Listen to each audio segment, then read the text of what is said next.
Hello everybody, this is the first lecture of the new unit, Introduction to Analysis of Variance. I might refer to it as Way ANOVA, it's the same thing. Just to sort of emphasize something that was on the announcements, looks like there's a lot of files on Canvas. There's just really three things. There's just lots of small parts to it. There's a lab for independent t-tests, and there's a lab for paired t-test. Each of those have 3 or 4 different things on Canvas. They're just different parts that you're actually kind of used to some of that stuff. For example, there's the submission part to that. But there'll be a video, there'll be the actual lab document that you're going to be typing in, and then there's going to be an SPSS output, 1 or 2 of those things that you're going to be using for your lab. And then there's the submission portal.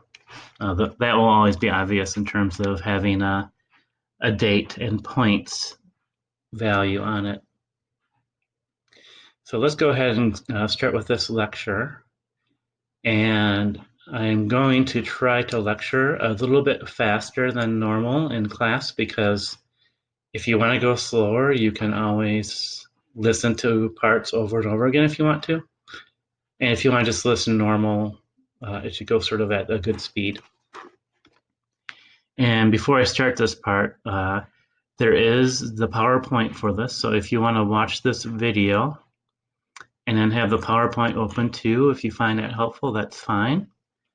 And this lecture is sort of broken up into the conceptual aspects of it, and then we go to the actual doing of the statistic for the last half of this lecture.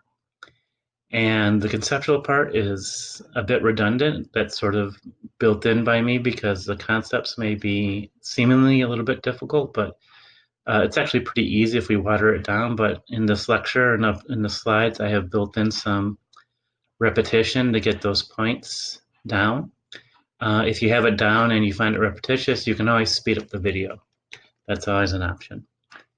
And for this analysis of variance, what I'll say is nothing in particular is too difficult. It's just that there's a lot of stuff.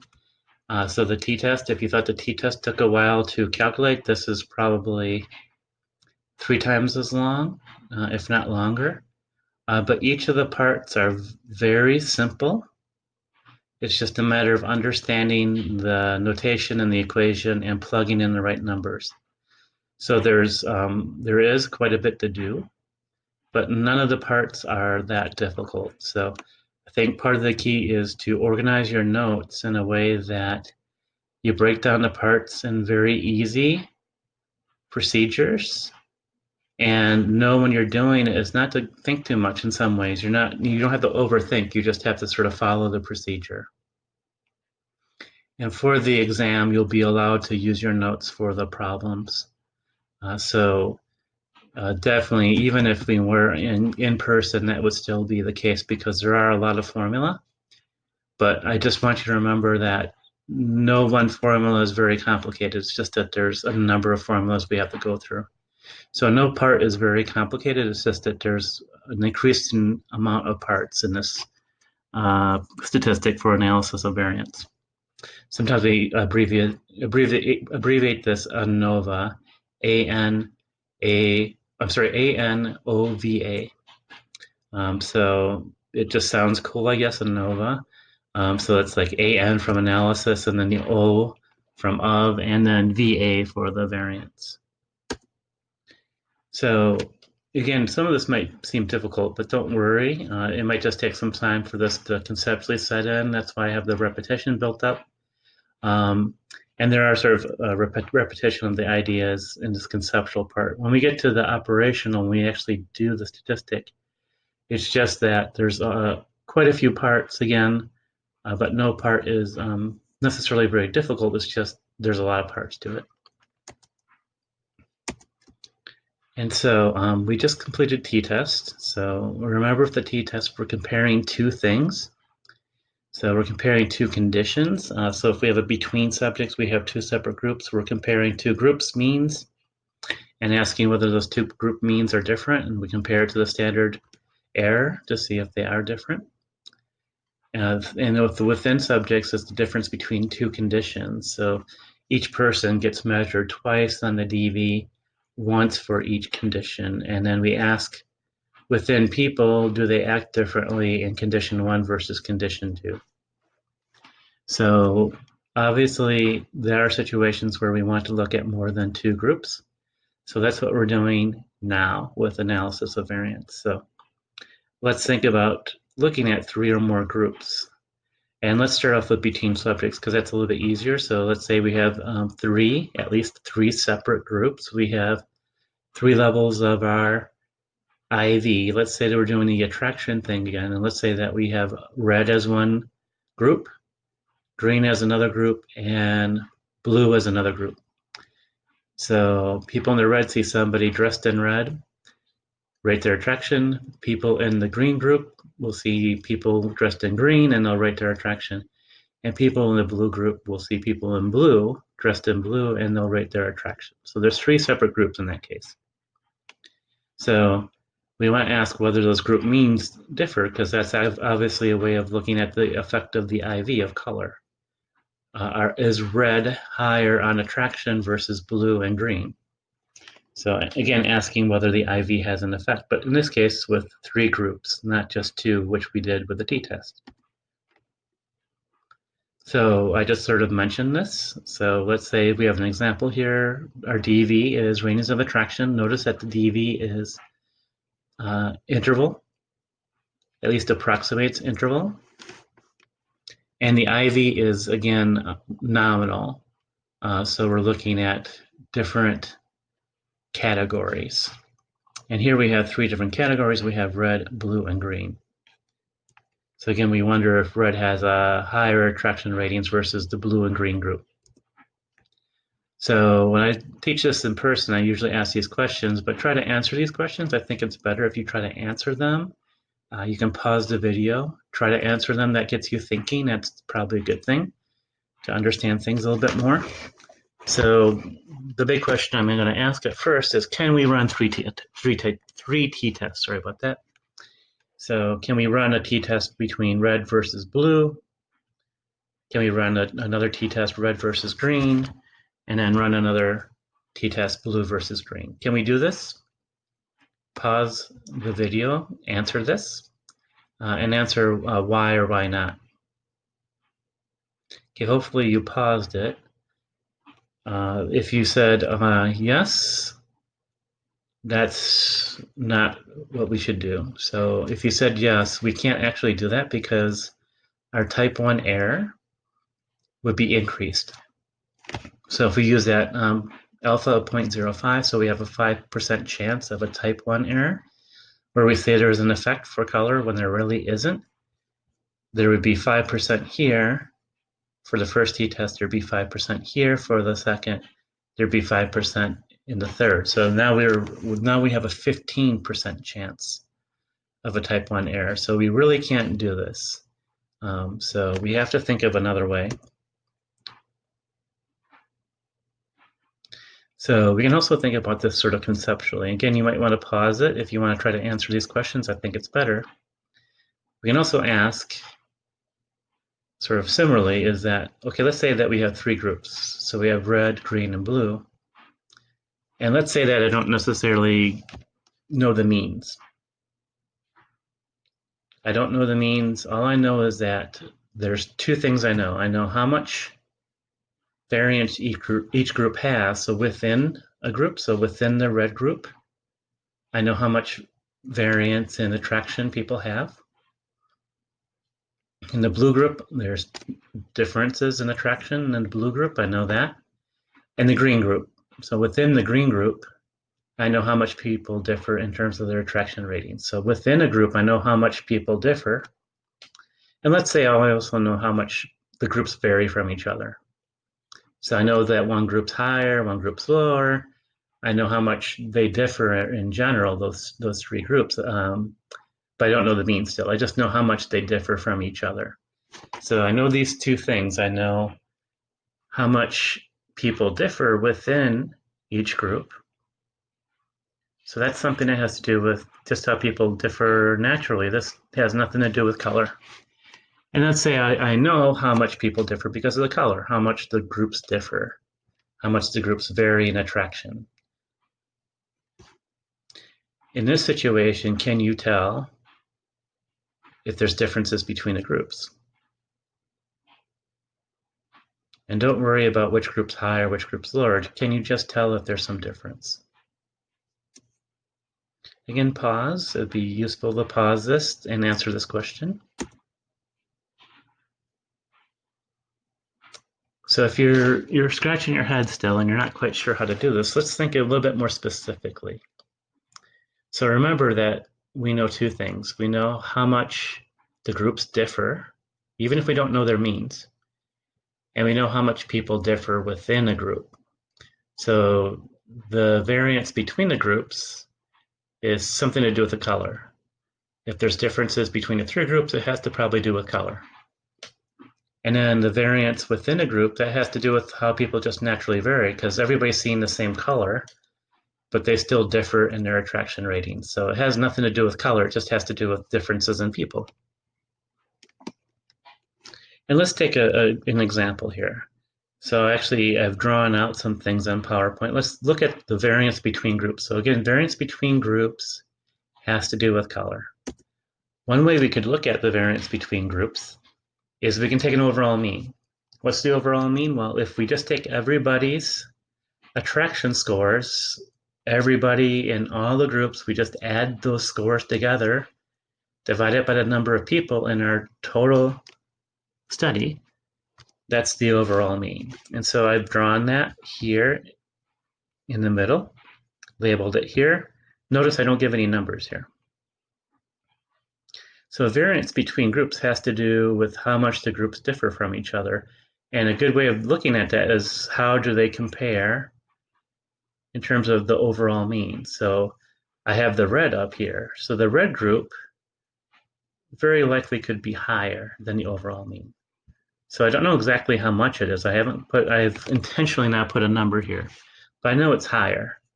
There's a line here. So there is a difference between the red and the overall mean, and red is higher than the overall mean. And quite a bit. We don't know how much, it just looks quite a bit. Then we can do the same for the blue group. So we find the average attraction rating for the blue group, and we compare it to the overall mean here, and maybe it's lower, and it's just a little bit lower. And we do the same thing for green. So we find the mean for the green group in terms of attraction, and it's a little bit lower than the blue one from the overall mean. So with the overall mean being sort of the anchor, we can see red's quite a bit higher, blue's a little bit lower, green's a little bit lower than that. And so we can see that the groups differ from each other. And we can actually see that one red is pulling more than the overall mean, and two are pulling lower than the overall mean, and the groups are differing. Again, we don't know the means, we just know that they're differing. Let's say that we have a number for this. Let's say that we say that the differences, if we look at the differences between the three groups, that difference is 3.7. Let's just say there's a difference of 3.7 between those groups. We'll give a number to that, but there's no means here. It's just the variance. It's just these lines. If we take these lines together, let's say it comes out to 3.7. Remember, the second thing that we have is the variance within groups. Variance within groups is how much people just differ. And it's not due to the color, because we're looking at groups within the color. So we look at red, we look at the red group and see how much people differ. I'll actually have a thing here. So this is an example. This is just for the red, but we're going to do this for green, and we're going to do this for blue also. So we're going to do it 3 times. So this is the red. So we know what the red mean is. We actually have it here. This is the red mean up here. We haven't given it a number, but there is a red mean. And we know that people will differ within that group. So the red group, the mean's over here. But there's going to be some people, like person 1, person 3, person 5, who are higher than the mean. Some are even more higher than others, but there's differences among the people in the group. And then some people, like person 2, person 4, person 6, are below the mean for the group. Some are closer to the mean, some a little bit further, and some might be far from the mean. So within the group itself, we know that people will differ. And again, we would do this for the green group also and the blue group also. So that's our variance, our differences among people within a group, which has nothing to do with the IV. It has just to do with people differ. And let's say that we have an index for that. Let's say that differences within groups come out to 1.3. Is there a way that we can judge whether there is an effect of color here? I'll give you a second to think about it. You pause. If you're still stuck, think about variance between groups has to do with the IV. Between groups is the color groups differ in attraction. We don't know their means, we just know that red varies, is higher than the overall mean, blue is lower a little bit, green's quite a bit lower. So there's differences. Red is up here, blue is down here, green's here. So there's differences among the group. If there's differences here, those differences are probably likely due to the IV. The variance within the group, because everybody's, in this case, is seeing red, everybody's seeing the same color, it's just that people differ. There's something else going on. It's not the IV of color, it's something else. So you can pause if you want to think a little bit more, but basically this is a ratio. So remember in the t-test, we had the differences between the two groups on top. And then we asked whether that was a big enough difference to say it's significant, and we had to compare it to something. Something was standard error. In this case, we're going to look at the differences caused by the color, the between groups, and we're asking, is that a big enough difference to say that there's something going on here, that color made people act differently? Well, we don't know unless we compare to how people just naturally differ. So how much people differ within a group without color being different. So essentially it's this ratio. It's how much differences are caused between groups because of the color, because of the IV. And we compare that, that's on top, we compare that to how much people just differ in general. And what happens is, if these differences between the color groups are much larger than how people just naturally differ, then we say, oh, there's something going on. We've made people act a lot different than people just naturally differ amongst each other because of color. So if the top part, the variance between groups because of the IV, because of the color, the top part is bigger than the bottom part, which is variance within, which is just how people differ amongst themselves without color being a consideration. If that ratio, if this is big, this is small, if that ratio is like that, we're going to have a lot of evidence that color made a difference. We're making people act a lot more different than they act different in just everyday life, if you want to think about that conceptually. So there would be an effect. If this is bigger than this, then we're saying, oh, we did something that's making people act a lot more differently than they just differ in general, and vice versa. So if the differences between the colors were pretty small, the groups here would be closer to the overall mean. So there's not much difference between the groups. They're all just kind of hanging around here. So there's a small difference between the groups. And there's a variance like this. It's kind of natural that people vary in terms of attraction. The ratio is going to be much smaller. We probably aren't going to have a difference between how much people vary because of the color, because of the IV between the groups versus within the group. So if there's not much difference between the groups compared to how people just naturally differ, the within group variance, then we have very little evidence for our IV. the differences between the groups are probably just exactly like how much people just vary in general. So if that's the case, then we have no evidence for our IV because we've done nothing special to make people act different. They're just acting a little bit different because people are a little bit different anyway. And these numbers I had put here is if you actually look at a ratio like this, let's say that we have 3.7 divided by 1.3. Well, here it looks like we've made people act 3 times as much different than they just do in general. The differences between our groups and colors are 3 times larger than just how people differ from each other.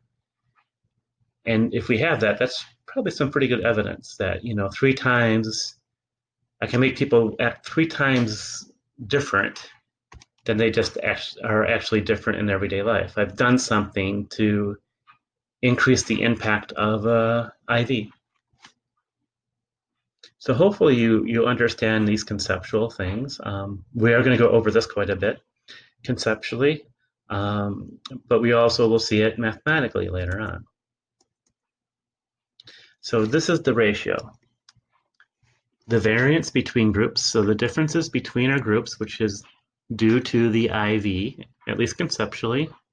If the red, green, and blue are differing from each other, it's probably because of the color that they're seeing. Versus the differences within the group. So within the group, it's just how people vary naturally. It has nothing to do with color. This is conceptually similar, like I said, to our t-test formula. In our t-test formula, we look at the difference between, let's say, independent t-tests between 2 groups. Well, is it a big difference? Well, we don't know unless we compare it to standard error. This is very similar. Is this a big difference? Is this a big difference? Well, we don't know unless we look at this. This is bigger than that. Yes, we have evidence that color made an effect. If this is about the same as this, well, our groups only differ as much as people differ naturally, so who cares? There's no effect there. And so, if you've gotten this, feel good. This is if you've gotten this is great. You might even want to fast forward if you feel solid with it. But I'm going to talk about a little bit more terminology. So we use different terminologies in statistics. So I just want to go over this. But remember this difference, this ratio. So sometimes we say model. What does model mean? Model means just our idea about how we affect people's behavior. This is the model. That color affects people's attraction to other people. That people who are wearing red are seen as more physically attractive than people who wear blue or green. Everything else being held constant. And so this is called model. What's the model? The model is just our idea. Our idea is that color affects attraction. And that's the top part of this ratio that we've been talking about. So the top part is the model, our idea about how people are affected. The bottom part is just how people naturally vary. This has nothing to do with color. This is just how people naturally vary. So sometimes we talk about that ratio of what our idea is, our IV affecting people divided by how people just naturally vary. We also call it systematic versus error. Systematic, why is it systematic? Because we know what's going on. We can measure this. We can see how much the people who see red, sorry about that, how much people see red rate attraction of other people. We know how much people who see blue. We have numbers. And green, we have numbers. So we call this systematic. We kind of know what's going on. If there's differences between the overall mean and the group means, we have a good sense that, a good part of this is probably due to color. This is called error. Don't really like that term in some ways, but error just basically means you don't know what's going on. So you make a prediction. So your prediction of your model would be, well, everybody in red should be up here, should have this mean. But we know that's not true. We know that the red mean will be here, and some people will be higher, some people will be lower. So we call this error, because we're going to predict that people who see red are going to be here, but there's errors because people differ from the average attraction score for the red group. This is called error. So this ratio we've been talking about is also a ratio between systematic. Systematic means we can link it directly to the color. We have numbers. We know what's going on. And the ratio on the bottom part is error. We don't know why people are varying. We know people are varying because we can measure the mean and we can see for the red group, and we can see people's individual scores and see how much they differ, but we don't know why they differ. We have no idea why they're differing. We know it's not color, it's something else. So we call that error. So the ratio that we're talking about with the ANOVA, which is between groups and within groups, we can also call it systematic. Systematic, we know why they're differing. They're differing because of color, because of the IV. And that's versus, on the bottom part, error. We don't know why people are differing. It's not color, it's something else going on. We don't know what it is, it's called error. And then the final way that I've phrased that in that slide is that what the ratio really in some ways conceptually is what you know versus what you don't know. So on the top part, we know people are differing because of color. We've designed our study so that we can see that there's differences between groups based on color. We know what's going on, at least in terms of this stuff. We know why there's differences here due to color, conceptually. Here, we don't know what's going on. People are differing. We have no idea why. I shouldn't say no idea why, but we have no numbers to quantify why these scores are different. We have numbers here. We have exact numbers here, so we know how these groups differ. We don't know why. We don't have any measurement of why people are differing here. So this ratio we've been talking about between groups variance over within groups variance also can be called how much do you know what's going on? How much do the groups vary? Versus how much do you don't know? So in all of statistics, actually, that ratio of what do you know, what can you link directly to a variable, to the things that you have absolutely no idea why people are varying, that's also a ratio. And so the more you can identify what's going on and say, yes, I know it's because of color, versus I don't know, your statistic's going to be stronger and more significant because you know what's going on, you know more of what's going on versus you don't know. So conceptually, this is what we're doing with this ratio that we're talking about with analysis of variance. But all of this stuff that we're seeing here is true for every statistic. So if our groups differed in an independent t-test, we know it's because of the groups differing, but there's some standard error, which is kind of a measure of, remember, standard deviation divided by the, standard deviation divided by the sample size. So that's an index of how people just vary. And we know the two groups are varying, probably because of the IV, and there's a bunch of error, standard error. We don't know why. So that same ratio we're talking about here applies to every parametric statistic, which has to do with normal curves. So pretty much all the stuff we're talking about, almost all the stuff we're talking about in this class, is this ratio. Okay, so now we're going to get into the more particulars about analysis of variance. So analysis of variance is we care about the variance. We do use the means because we have to get the means to do things like this. We need the means to see how much there actually is variance. So we do use the means, but we use the means mainly just to index the variance. And so for analysis of variance, it's really only a few steps that we do. It's just that we have multiple smaller steps within it.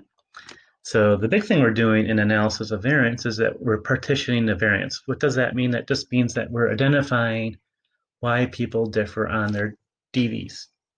So we're identifying why people differ on their attraction scores using this example we've been talking about. So we could get the total variance in the DV. So we can actually look at everybody's attraction score and see how they vary from each other.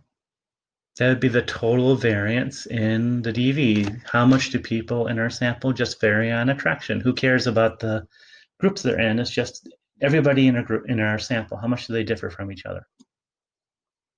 And then we can identify variance between groups. So we can identify variance between groups by what we looked at before, which is basically you look at the overall mean and you can see how much the groups pull the people away from the overall mean. So we can partition that variance and say, okay, there's this amount of the variance in the DV, so people differ in attraction this much specifically because of the IV, because of the colors.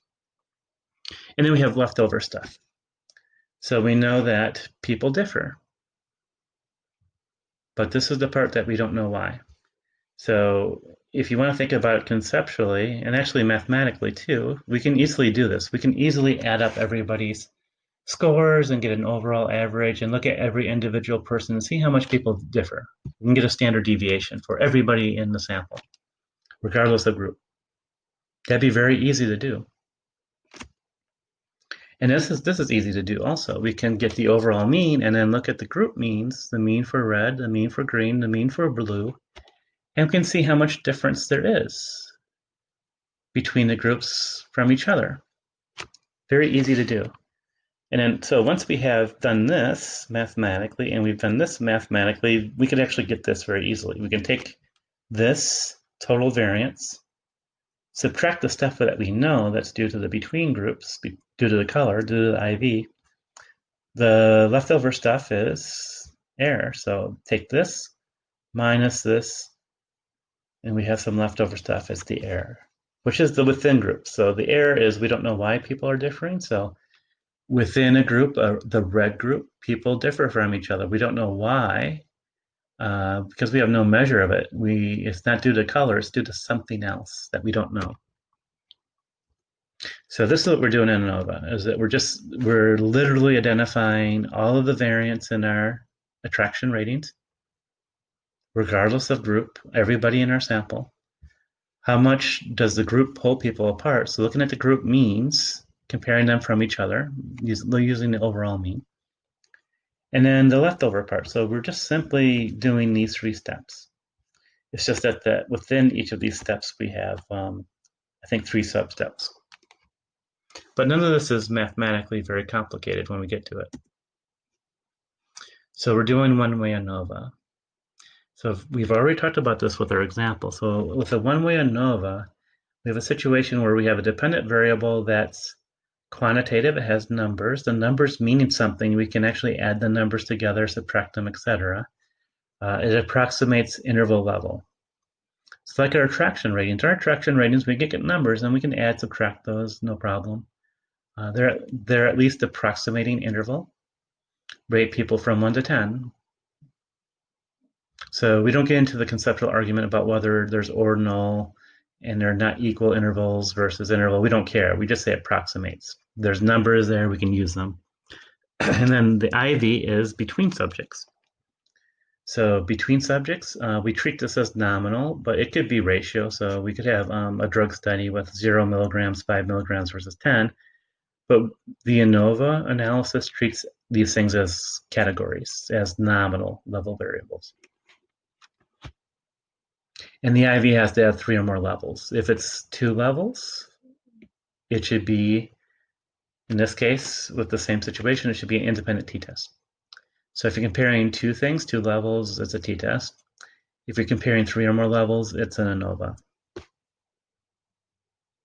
And without going into the details about the mathematics, we're going to do equations and formulas for when the n's are the same among groups. So see that's a small n becomes very important.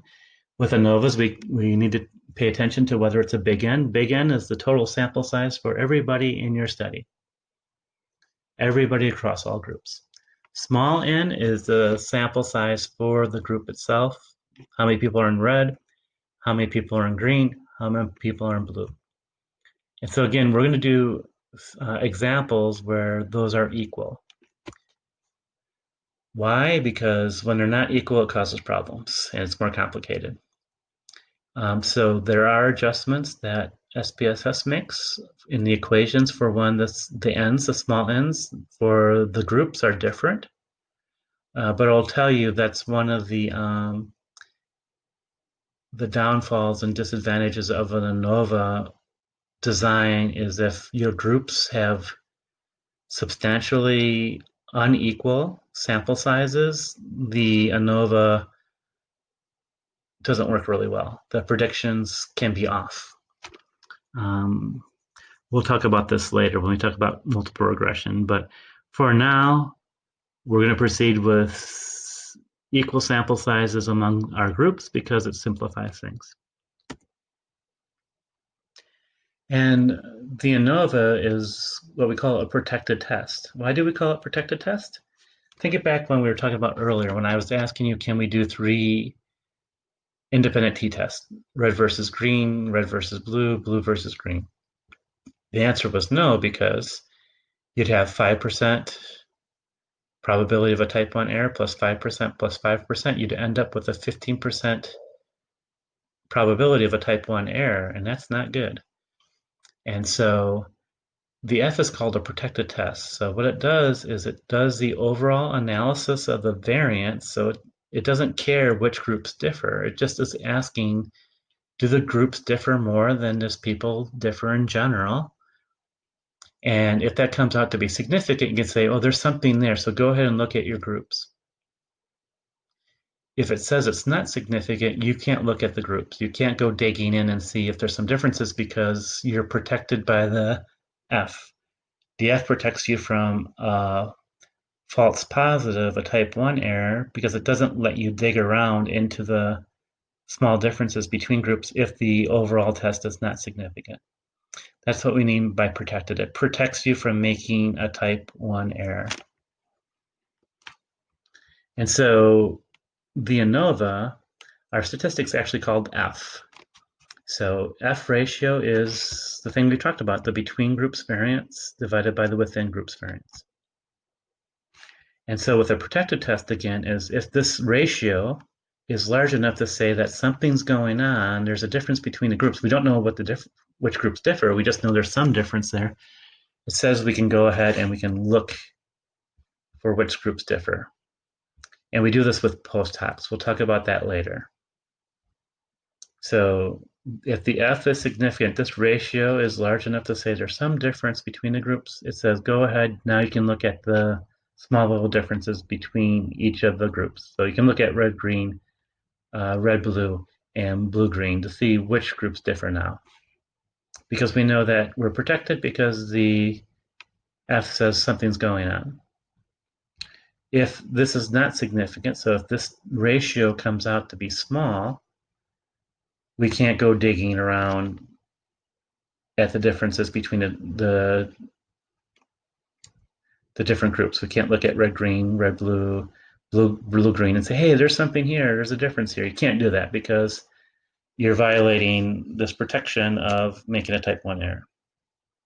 So that's what a protected test means. There's different stages. So the first stage is overall, is there some effect of the IV? Does color change attraction somehow? We don't know in what way, it's just, is there some differences? And if it's yes, we have evidence that there's some difference due to color. It says, go ahead and look at the groups and see which groups differ. If our overall test says no, there's no evidence that color makes any impact on the scores, it says stop. Don't look at the little stuff because you can't, because if you look at the little stuff, you could make a type 1 error. So again, the whole logic of analysis of variance is this ratio. Comparing the between groups, between the colors, does color affect attraction versus within groups? So the variance within groups, people are just differing. It's not due to color, it's some other stuff going on. So it's that ratio. The effect of the color versus how much people just differ in general. So you're really trying to get evidence that your IV did something bigger than what's just naturally there in terms of differences among people.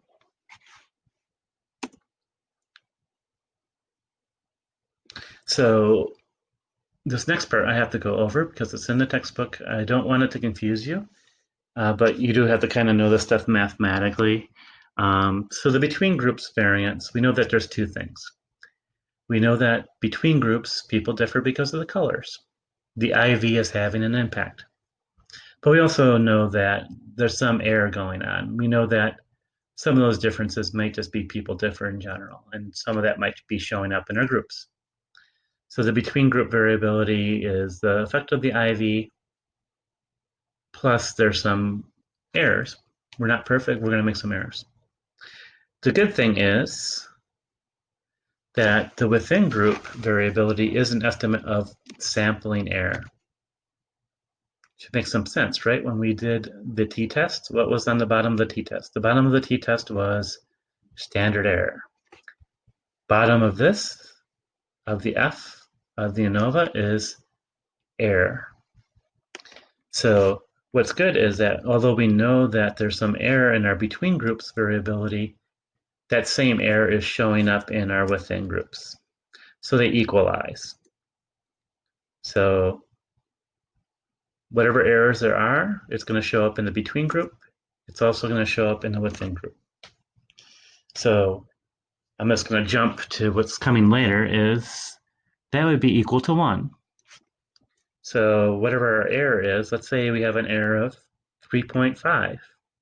It shows up in our between group scores, but that error of 3.5 also shows up in the within group. So with that ratio, 3.5 divided by 3.5, it's 1. So if there is no effect of the IV, the F is going to be 1. Why? Because the error that shows up in our measuring attraction between groups is also going to show up in the within group stuff. So you make mistakes, it's going to show up in the top, it's going to show up on the bottom. It's going to be 1. 3.4 or 3.5 divided by 3.5, that's 1. So if our F is bigger than 1, it's because there's some difference between the groups. There's some effect of attraction because of the color that a person's wearing. So the logic of the F ratio is that there's the same amount of error on top and as on the bottom. And so if there's no effect of the IV, the F will be 1.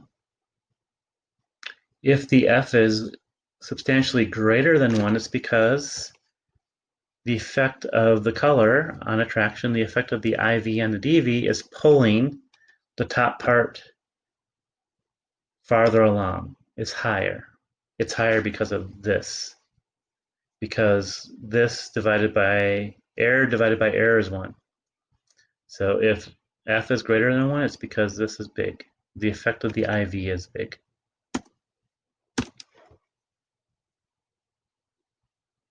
So this is what we just talked about. So there's sampling error in both the between group and the within group. So this divided by this is 1. So if this is, let's say this is 0. Let's say the IV has no effect on the DV. So we have 0 here, and we have, let's say, 3.5 divided by 3.5. It's going to come out as 1. If your F is 1, it means nothing's going on. It's just error divided by error. If the F increases from 1, it's because error divided by error is 1. But if this gets bigger, it's going to be much larger than 1. So the bigger effect that you have from your IV, you're going to get farther away from 1 for the F ratio.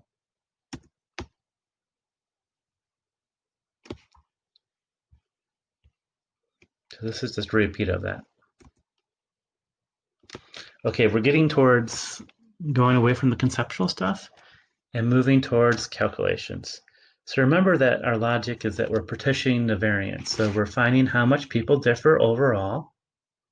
So from our example, for example, how much people differ in their attraction. We don't care whether they're in a red, blue, green group. It's just everybody in our study. How much do they differ from each other? So We do this with the sum of squares. So if you remember the sum of squares from our standard deviation calculations, it's when we were taking the mean and we're subtracting each score and we're squaring that difference and we're adding all those things together. So we took every score, I should say we took the score and we subtract the mean and we square that difference. It doesn't matter actually which order it's in because it doesn't matter whether it's positive or negative, but the formula that we did is that we took the score and we subtracted the mean. And then we squared that difference and we added all those together. So we could find, for this, we could find the overall mean for everybody. We can have everybody's score in our study, regardless of group, add it together, divided by the number of people in our study. We have a mean. Then we can just simply take everybody's score, subtract the mean, square that difference, and add them all together. If you want a review of sum of squares, you can go ahead and check out the formula in the variability. I think it's lecture 4. So again, we're just saying where's the variance. So here, just how people overall, how much they differ from each other. So we have a sum of squares total. Sum of squares is variance. Sum of squares is how much people vary from a mean, and we square that difference and we add it up. We square it because we don't want negative scores. We square it and we add them all together. That's the sum of squares. That's how much people vary. So we can also find the sum of squares for between. That's the variance between groups. So the differences between red versus green versus blue. This again indexes our effect of the IV. That's the top part of the ratio, of the F ratio. Sometimes this is called, and again, I hate doing this, but I have to do it because there's 3 terms for everything in statistics, which is really dumb. Sometimes SS between is called SS model. Why is it called SS model? Because remember, model means, what's our idea? Our idea is that color affects attraction. And specifically in this case, we think red's going to make people look more attracted to other people. That's model. That's what model means. Sometimes it's called SS treatment. What does treatment mean? It means what you did to change behavior. So my treatment in this case is I had people look at different colors. Different groups looked at different colors, and I did that systematically. I gave them different treatments. I systematically manipulated it. Some people saw red, some people saw green, some people saw blue. Since I was manipulating that experimentally, it's called a treatment. So color is treatment in this case. So all of this stuff, SS model, SS treatment, it means the same thing as SS between. Same thing for SS within. We have 3 different words for it. I'm just glad that total has 1 word. There's only 1 term there. So SS within, which is the bottom part of the formula, and we're identifying how much people differ from the group mean. So how much people differ in the red group from the red group mean. That's the within. That's the bottom part of the F ratio. It also has 2 different terms for it. It's sometimes called SS residual. What does residual means? It means leftover. Sorry about this. I want to go back to this little thing here. Leftover. So we make a prediction. Everybody here in the red group should be on this line with the red mean. There's people varying from that. This is called residual, the difference. Residual, the difference between my prediction, you should be here, but you're actually here. That difference is called residual. It's also called error. So I'm trying to predict that everybody in the red group will be on that line, but people are off the line, so I made an error in my prediction. So that is another term for it. So residual or error just means that people are differing from what we predicted based on their group average. So if you see SS residual or SS error, it means SS within, sum of squares within. So we already talked about this. So the logic of the ANOVA, the F test, is that there's 2 stages to it. The first stage is we're asking, are there differences between the groups in general? So remember with the F-test, we're asking, in our example, do people differ in attraction based on color more than people just differ in attraction in general within a group? So if that ratio is no, our color differences that we systematically manipulated is not making people act any different than they just are in general in the real world, then we say, okay, we got to stop. We can't go digging into the different groups because we'll make a type 1 error. However, if our ratio is that we're making a bigger difference because of our color, our differences in attraction due to color is really big compared to how people just differ in general, it says go ahead, go to the next step. And the next step is it's called paired-wise comparison. So now we can actually look at red versus green, red versus blue, blue versus green. We can compare those pairs now because the overall test has protected us from making a type 1 error. So when we do the actual statistic, there's these two steps. We'll get into the details in a while here. Okay, so we're getting towards actually doing it, and we have some terms. And it's necessary because people use these terms and you need to know them. I think, as you know from class, that I think that people overcomplicate things by having so many terms for different things. I should say many terms for the same thing. This is the worst thing, or using different terms, similar sounding terms for the same for different things. That's like the worst. But we have to deal with it. So factor. Factor is an independent variable. It could be a predictor variable. So we've been talking about experiments mainly because it's a little bit easier to think about. But whatever variable, whether it's an independent variable or a predictor variable, and you're looking at the effect of that on a DV, that's a factor. So if you hear factor, factor means an IV or a PV. So if I have two factors in my study, there's two independent variables or predictor variables there. If I have one factor, I have just one IV or a predictor variable and seeing how it relates to a DV. So actually this thing that we're talking about today is called a one-way ANOVA. One-way ANOVA actually is saying it's a one-factor ANOVA. So we're looking at just one variable and how does it impact the DV. Levels. Levels are the different conditions within the factor. So we've already talked about this. So let's say our study that we've been talking about. So color of the clothes that people are wearing is a factor. And it's one factor we're looking at. Does it impact people's attraction? Well, in the study that we were talking about just now earlier, it had three levels. We have a red group, we have a green group, and a blue group. So we're looking at red versus blue versus green. And it doesn't have to be groups. It could be a within subject. So people could see red, green, and blue. It's still levels. We have three levels, red versus blue versus green. And then factorial design is something we're going to talk about later. That's when we have more than one factor. So right now we're doing a one-way ANOVA. We're looking at just one variable. How does it relate to the DV? But next week we're going to talk about two or more factors, the factorial design, where we're looking at two or more variables and how it impacts the dependent variable. Okay, getting closer to actually doing it.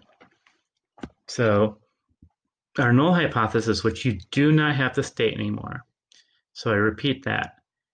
On your homework and on exams, you do not have to do the 5 specific steps of hypothesis testing.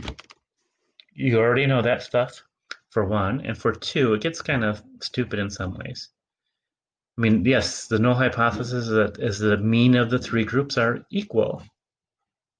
There's no differences between the groups, but can you imagine if you had to write this and you have 6 groups, 7 groups? This would just be ridiculous. So just remember that the null hypothesis is that the groups are equal, so there's no differences between the groups. So in our example, there's no difference between red, green, and blue. So the mean attraction for a red group is equal to the mean attraction of the blue group is equal to the mean attraction of the green group. I'm just going over this because your book goes over it. You do not have to state these things anymore because I think you kind of realize this stuff already. And then the alternative hypothesis, so the HA, is there some difference? This is one reason why I don't want you to write this stuff anyway, too, because it gets really vague now. So now we're saying, oh, there's some difference there, but we don't really know what the difference is statistically. In terms of our research, we better have a specific hypothesis. For example, in this case, we want to definitely say, well, our theory says that red will be greater than green and blue. However, statistically, the statistic is just testing, there's some difference. We don't know what the difference is, there's just some difference there. So because of this vagueness, I don't think we have to write these things out anymore. So we talked about this already. So here's our F ratio. So the variance between groups divided by the variance within groups. So the variance in our colors, red versus blue versus green, over how much people just differ in general when we don't think about color. People differ. How much do people just differ in general? So again, we're looking at variance. So we're looking at variance. We do need the means to calculate variance, but analysis of variance, we care about the variance between the groups. We've talked about this already. This is actually from your book, but I think I did it much simpler, but I'm just going to redo this. So basically, at the beginning, I asked if you could do 3 independent t-tests, red versus blue, red versus green, green versus blue, and we said no, because all of a sudden we now have a 15% chance of making a type 1 error. So the F ratio, we're looking at the variance between the color groups divided by the variance within the color groups. That protects us from making a type 1 error in the sense that now it's a 5% chance for that whole question of the ratio between how much people differ in terms of the color groups versus how much people differ just naturally. That ratio it's actually a type 1 error of 5%. So we're actually protecting ourselves. So this experiment-wise is what we're talking about. We're taking all 3 of the groups and asking, do they differ in general? That's a 5% error. If we try to take every t-test and do it 3 times, we would actually violate the alpha and we'd have a 15% chance. So here in our F test, we're evaluating all the mean difference all at once.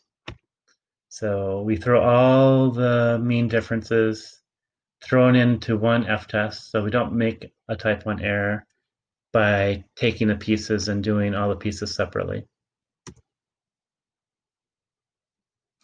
And something that you should kind of know, I don't know if you're going to remember it from your first stats class, but basically what we're doing here is we're distinguishing between an independent versus dependent hypothesis. What does that mean? So if you have independent hypotheses, you don't have to worry about your type 1 error being added up. So let's say in this case, there's a study where there's different conditions, but those conditions doesn't lead you to any hypothesis about the other things. This is a hard one to do. You actually have to have different variables in this case, but basically it's independent if your prediction for one test is not impacting your prediction for the other test. And right now I'm realizing I should have did the dependent first. The dependent hypothesis is actually much easier to think about. Dependent means that if you know the result of one thing, you would change your prediction of the other. So this is very easy in this case. So let's take red versus green. Let's say I know the answer to that. Let's say I know that red is greater than green. Now I'm going to compare red versus blue. Knowing that red is greater than green, does that impact your prediction for red versus blue? I think it will. That's a dependent hypothesis. This is why we can't do 3 t-tests. We can't do red versus blue, red versus green, and green versus blue. Because if we know one of those things, it would affect our prediction about the other one. So it would be a dependent hypothesis because they're related. So we can only do separate tests when there's independent hypotheses. Let's say that we have two variables. Let's say we have the colors, but then also we measure social sexuality. We had that on the exam. So how much do people think about sex? So I'm going to pretend that the color prediction is going to be independent of the sociosexuality, that they're separate things. And if I know that color, that red comes out to be higher than the other colors, that's not going to impact my decision about the sociosexuality. Probably because sociosexuality, if you're thinking about sex a lot, you are going to have certain types of attraction scores. It doesn't have to do with colors. That would be independent. So for our case, we have one variable, and the colors, if we know that red is greater than green, it's going to impact the other predictions. That's dependent. We can't do multiple dependent tests because the type 1 error is going to be affected. Hopefully that is relatively clear. If it's a little bit foggy, don't worry too much. It can get quite minuscule in how people argue whether something's independent or dependent. I would say when in doubt, consider things dependent. Definitely when you have different levels, like colors, red, green, blue, it's not different variables, they're different levels. If you have different levels of a variable or a factor, you should just say they're dependent hypotheses and do an F-test in this case. Okay, so we talked about this. So we're comparing between groups, how much the groups differ because of the IV divided by how much people just differ in general. So are the systematic differences caused by our IV, caused by our color, are those greater than just the random errors, or just, they call it random error, or just how people differ in general? Just random. We don't know why people differ. People differ. It's not due to the color, so can we do something that changes people's behavior, attraction, due to something we're doing to them, showing them different colors, more than just how they randomly differ in general? So we talked about this quite a bit. And this is, again, the logic that we're going to be doing. We're going to take the total variance and we're going to split it up between treatments, the differences between groups versus the differences within groups, how people differ from each other. We talked about that already. Again, the F ratio will be 1 if the null hypothesis can't be rejected, because error divided by error is 1. So we're looking for F's that are substantially greater than 1. Just remembered I didn't do something. I want to check something out. Yep, probably get this up. I'm going to use this later. So a quick test. So you can test yourself. ANOVA allows researchers to compare several treatment conditions without conducting several hypothesis tests. True, false. Second question, if the null hypothesis is true, the F ratio is expected on average to have a value of 0. Pause, answer these questions. Hopefully you've answered true and false. True, remember the F-test allows you to analyze overall, are there differences without having to dig into the specific differences between groups, red, green, blue, green, red, blue. False, it's not 0. If the F is saying that there's no impact of the IV, so the Null hypothesis is not rejected, hence is true. The F ratio will be 1. It's not going to be 0 because error divided by error is 1. Okay, more notation. I think we talked about this already. So between groups, you sometimes will see sum of squares between. Sometimes it's called sum of squares treatment. Sometimes it's called sum of squares model. Within groups, variance, sometimes it's called sum of squares within. Sometimes sum of squares error. Why is it called error? Because it's the difference between saying, oh, you're in the red group, you should be on the red average. Well, people differ from the red average, so that's called error. You made an error in prediction. You say, well, you're in the red group, you should be there. Oh, you're not there, so I made some error. It's also called residual, so it's the leftover stuff. I'm predicting everybody's going to be in that line of the red average. When people are off that line, it's called residual. It's the leftover stuff. The difference between your score and your group, your color group's average. Okay, more notations. So K is the number of treatment conditions. So in our example, we had 3 levels. We had red, blue, and green. So K in that example is 3. Small n is the number of scores in each group. So let's say I have 30 people in my study and I have 10 people in the red group, 10 people in the blue group, 10 people in the green group. Small n is 10. That's the number of people in each of my groups. Capital N is the total sample size for my whole study. So 10 are in red, 10 are in green, 10 are in blue. I have 30 people in total. 30 is the capital N for that study. Then we have this thing called T. T is the sum of the scores within each treatment. So if I take my red group and I take their attraction scores, I add them up together. That is T for the red group. If I take my blue group, I add all their attraction scores together. That is the T for the blue group. And then I can take my green group. I can take my green group's attraction scores, add them together. That will be the T for my green group. So this T notation, there's always going to be a T for each group. So I'm going to have a T for red, T for green, and T for blue, and simply just adding their scores together within a group. If I add all of those scores together, if I add all the T's together, it'll be G. G is taking everybody's scores in the whole study, adding them together, the grand total. So if I have 30 people, I add up the 30 people's scores. There might be 10 in red, 10 in blue, 10 in green. I could have calculated a T, T for blue, T for green, T for red. I add them together. That's going to give me the G, the grand total. You could also just take the 30 scores and add them together. It's going to be the same thing.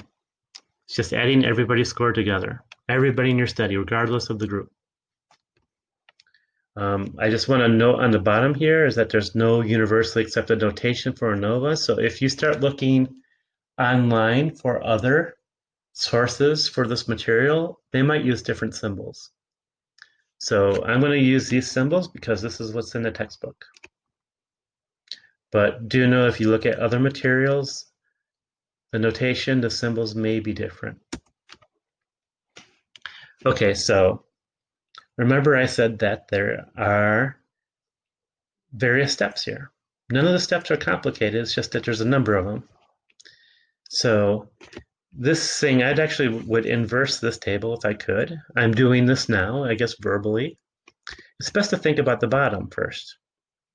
So remember, we talked about that we're partitioning variance. We're just identifying different parts of the variance in our DV. So I can tell how much people just differ in total. So I can get a sum of squares total variance, how much people just differ in terms of their attraction scores in general. without the group. And that's for everybody in my study, for everybody. I don't care about which group they're in. It's just everybody in my study, how much do they differ from each other? And I can also identify how much the groups differ from each other. So how much does red differ from green versus blue? So that's the sum of squares between. And I can also identify the sum of squares within. So I can look at how much people differ within the groups. So I look at the red mean and how much do individual people's scores differ from the red mean. So I can do this. That's my first step. My first step is to take the variance and say how much of the differences in my DV, how much are the differences in my attraction scores, how much differences are there in total for all my people, all my participants. How much of that variance is linked directly to the IV, linked to the differences between the groups. The groups are the colors. And how much of that variance in my study is just stuff that's left over. It's not due to color, it's something else. People are just differing for some reason. It's not due to color. It's the within group variance. So that's the first stage. The second step that we do, and again, there's lots of steps, but none of these steps are difficult, I promise you. It's just that you have to just follow the steps. It's just like if you don't know how to cook, follow the recipe. If you don't know how to cook and you have no idea how to cook, the worst thing you could do is just have your ingredients, you start throwing things all around and say, oh my God, I don't know what to do. I'm just going to throw it in a bowl and see what happens. Don't do that here. So you are new to ANOVAs. Don't throw all your ingredients in a bowl and get panicked. Just say, oh, let me follow the recipe step by step. So first step is you find the sum of squares total, sum of squares between, sum of squares within. Second step, we need degrees of freedom. So degrees of freedom is, again, the number of pieces that we're making our predictions of. So we used to talk about with sample size, n minus 1. Take our sample size minus 1. It's a bit more complicated here, but it's still the same thing. It's how many pieces of information are we making our estimates on. So we have three parts. We have total, between the groups, so the colors, and within the groups, so how people just are differing in general. So we have a degrees of freedom total that we have to calculate. For our whole study, how many pieces of information do we have? That one actually is n minus 1. So if I have 30 people in my study, I have 10 people in each group. Well, it's 30 minus 1, so 29 pieces. Between, degrees of freedom between. Remember, between has to do with my IV levels, my colors. And actually, we'll get into this later, but this one's simple too. So how many colors are there? There's 3 colors. Degrees of freedom is 3 minus 1 for between. And then within is the leftover stuff. So if you took 29, so I have 30 people in my whole study, 30 minus 1 is 29. I have 3 colors. 3 minus 1 is 2. So 29 subtract 2, you're left with 27 degrees of freedom, the leftover stuff. So that's the second step. So why do we need that? Because the sum of squares just tells us overall. But we want to get an average because there's a lot more pieces here, right? There's a lot more pieces left over. We have 27 here in the study that we're talking about, and we only have 2 here. So it'd be unfair to look at the sum of squares here versus the sum of squares here because they have different amounts of information in them. There's 2 things here, and there's 27 here. So we have to get an average. How do we get an average? Well, we take the overall, divide it by degrees of freedom. The logic is just like an average you've been doing for many years in your life. How do you get an average? You add scores together? Well, that doesn't tell me anything, just tells me the sum of scores. I need to know how many people we have, so divide it by the number of people. Oh, okay, so we have all this variance. Well, I don't know what that means. I can only know what that means if I divide it by something, and we divide it by the degrees of freedom. Why do we do that? Because we want an average. And so this is actually mean squares. They don't have it here. I don't really like this, but This variance between treatments is actually a mean squares. Why do we call it mean squares? Mean is an average. What's an average? We're going to take the sum of squares between from here, the big thing. We're going to divide it by the degrees of freedom between.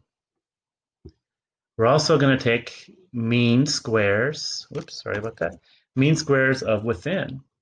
How do we get the average? Mean, average. Mean squares for within. Well, we take the sum of squares within, divide it by the degrees of freedom. It's an average. So now we have the mean squares, the average variance between treatments, divided by the average variance within treatments. That's our F. So I hope that you appreciate when I'm talking here is that there's lots of little steps, but none of these steps are too complicated. And this is the overall picture. The overall picture is go find how much variance there is for these three things. But that's not useful because we can't compare the overall variance between and within because it's unfair, because there's more pieces to the within. So we have to get an average. So we take our sum of squares, we divide it by the degrees of freedom to get an average index of the variance. What variances do we need? We need the variance between treatments, between our color groups, and variance within treatments. So how much do people just differ naturally without color coming into factor? So there's the red group. How much do people just differ from the red mean? But again, we want averages here. So the average is found by sum of squares divided by degrees of freedom. So find the overall stuff, sum of squares. We need the degrees of freedom. Why? Because we want to take it so we get an average. Once we have our averages of variance between treatments, our average variance within treatments, we got our F. So it does seem like there's a lot of stuff here, but it's just those steps. So again, you're new to cooking in ANOVA, don't throw everything in the bowl and don't get panicked. Just say, I'm going to take the step-by-step recipe instructions. Okay, now here's the recipe. So remember the first step is we want to find the sum of squares total, sum of squares between, and sum of squares within. So here's the formula for the sum of squares total. I'm not going to talk too much about it right now because you're going to look at it and you're going to say, what does this mean? It makes more sense once we have an example. And we do have an example that we're going to run through later. And then we have sum of squares between treatments. It's this formula. I'm going to talk about that later when we have numbers, because if you stare at this, you might get panicked. Let's have numbers first. Sum of squares within is really easy, actually, because you can actually do a sum of squares within each treatment. So I can take my red group, I can find the average of the red, the mean of the red. Then I can take everybody's score in the red group. So for everybody, I'm going to take their score, subtract the group mean, the mean for red. I'm going to square that difference. I'm going to add those together, just like we did with standard deviation. So that's really easy. We can actually just do that very simply. I'm going to let you use the calculators that we've been using online to do that. And before I forget, if you ever forget how to do that, I want to make sure I can find this variance calculator. Pops up in mine. And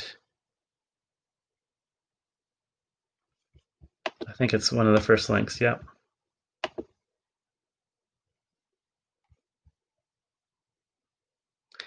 And so here, we know we have different things we can look at. So, oops, this might not be the best one. Actually, I'm just going to do this because I think we have other ones here. So if we submit the data right here. Oh, give me a second here. I'm going to have to find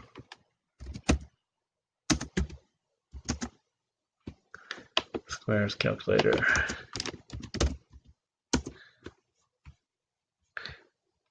Sorry about this.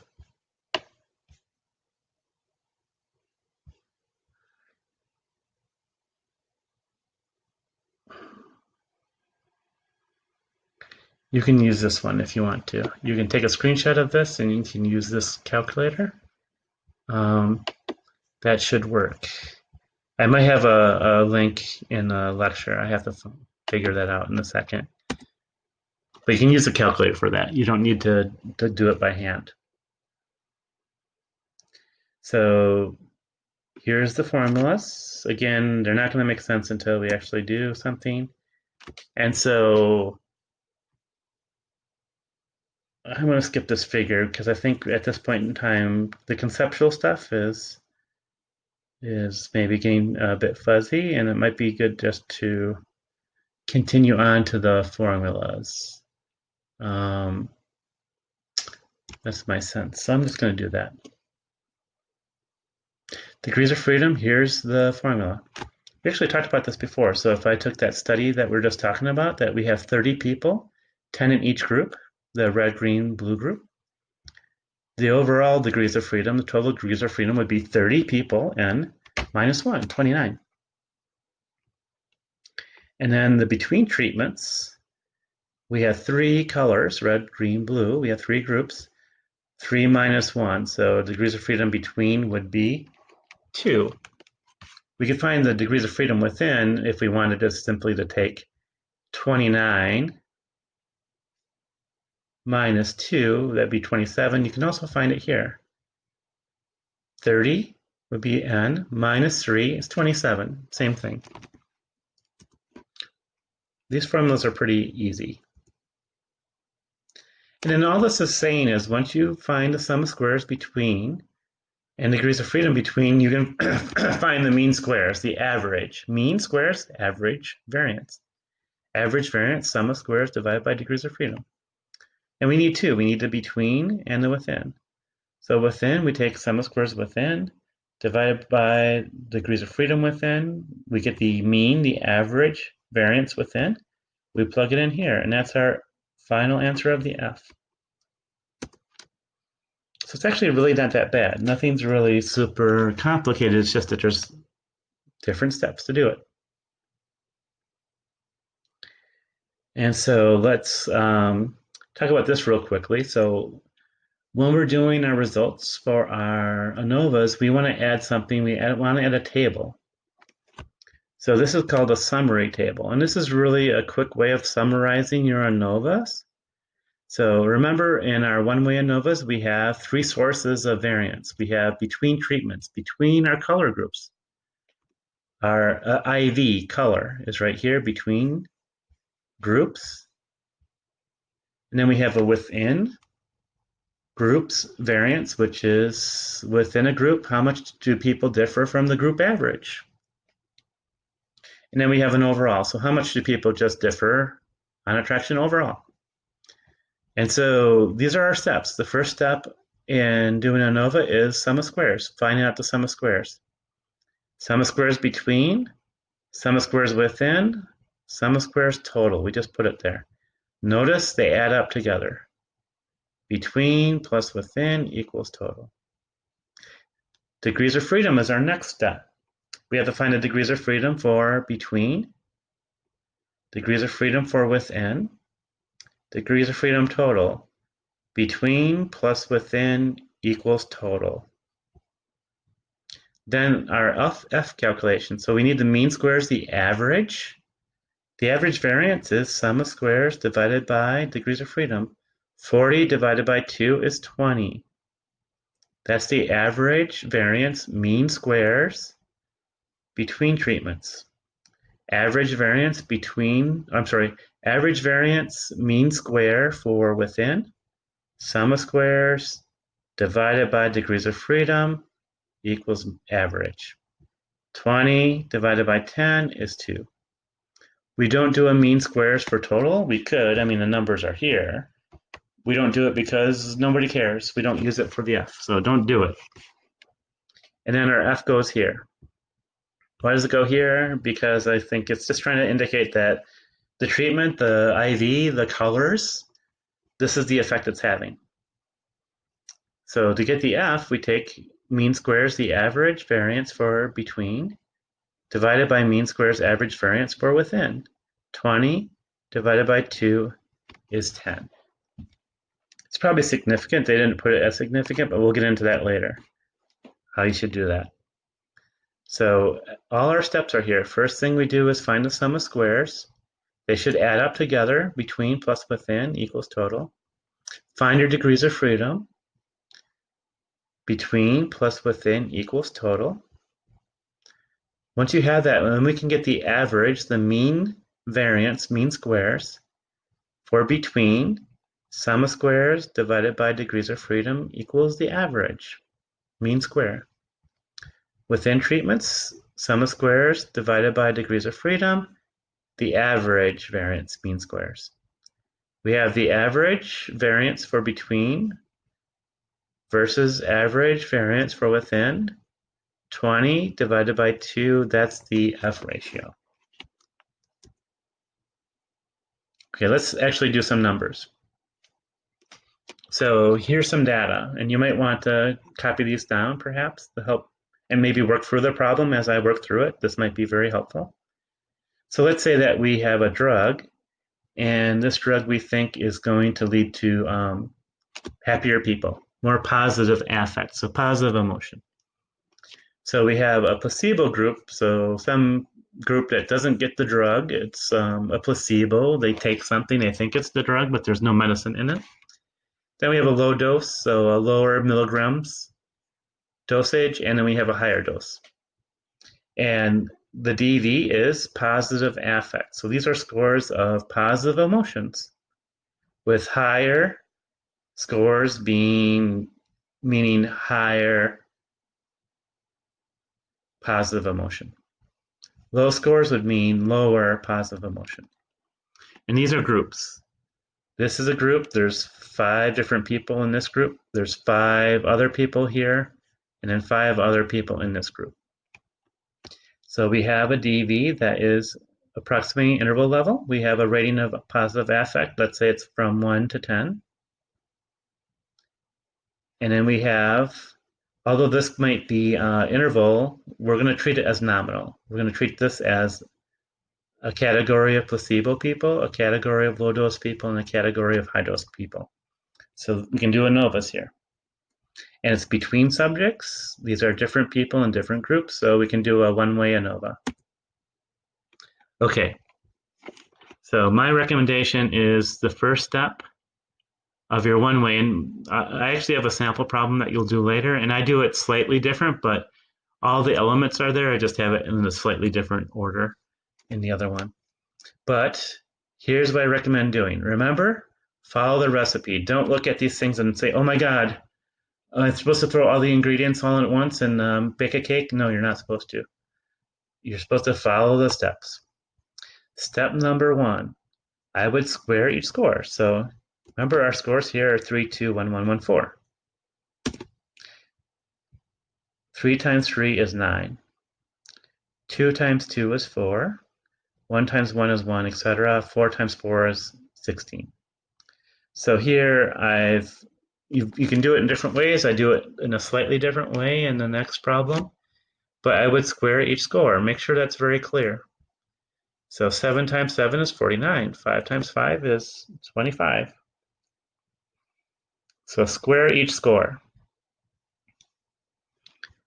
Another step I would do is I would find the T. Remember, T is the sum of the scores in a group. Here's a placebo group. 3 plus 2 plus 1 plus 1 plus 4 is 11. That's the T. Remember, T is the sum of the scores within a group. Why is it T? Because they consider it treatment. It's a treatment because I'm going to give you either the placebo pill or the low dose pill or the high dose pill. And I systematically am doing that, so I'm manipulating the treatment. 5 plus 2 plus 4 plus 2 plus 3 is 16. So make sure you have the T's. I would square each T. Why? Because in one of our formulas we'll see later, we need T squared. So take the T for each group, 11. 11 times 11 is 121. T squared for low dose is 16 times 16 is 256. T squared in the high dose is 25 times 25, 625.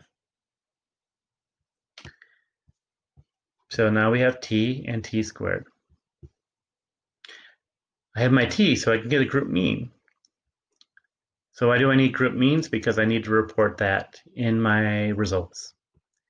So I have it already. We have 11 is our T. That's the sum of the scores in each group. 11 divided by 5 is a mean of 2.20. 16, which is the T for a low dose, 16 divided by 5 is 3.2. 25 is the T for high dose. 25 divided by 5 is 5. I have my group means. I should also add the T squares. Again, I do this slightly different in a follow-up problem that you'll be doing on your own, but I'll show you the solution. And so here we have, remember, x squared. X are the scores. So 3 times 3 is 9. So in the parentheses, I have the score squared. I add these things. 9 plus 4 plus 1 plus 1 plus 16. So the sum of x squared is 31 for this group. Same thing for this. Take the things in parentheses, add them together. That's the sum of x squared. For that group, take these things in parentheses, add them. That's the sum of x squared for this group. Why are we doing this? Because we need the sum of x squared for a formula. Then we need the sum of squares. So here you can use a sum of squares calculator. You can Google that, or you can use the one that I just showed you. So use the sum of squares calculator and find those that way. You could do it by hand, but that's going to take more time. So do an online sum of squares calculator, find those things. So I did this online, 6.8, 6.8, and 10. You're putting in these scores in the calculator. So for this group, it came out to this. This group, it came out to this. This group, it came out to this. You can also find a standard deviation with the variance or the standard deviation calculator that we used before. So the stuff that we were using for our last exam, you can use it to find a standard deviation. So put your numbers in, you can find a standard deviation right here. So these two final numbers I'm getting with an online calculator. Okay, so let's go through our example now. Well, and what I'll say is every single number that we need is here now. So if you do this worksheet first, you're going to be able to do the problem pretty easily. Okay, so let's go ahead and do that. So sum of squares total, saying take the sum of x squared,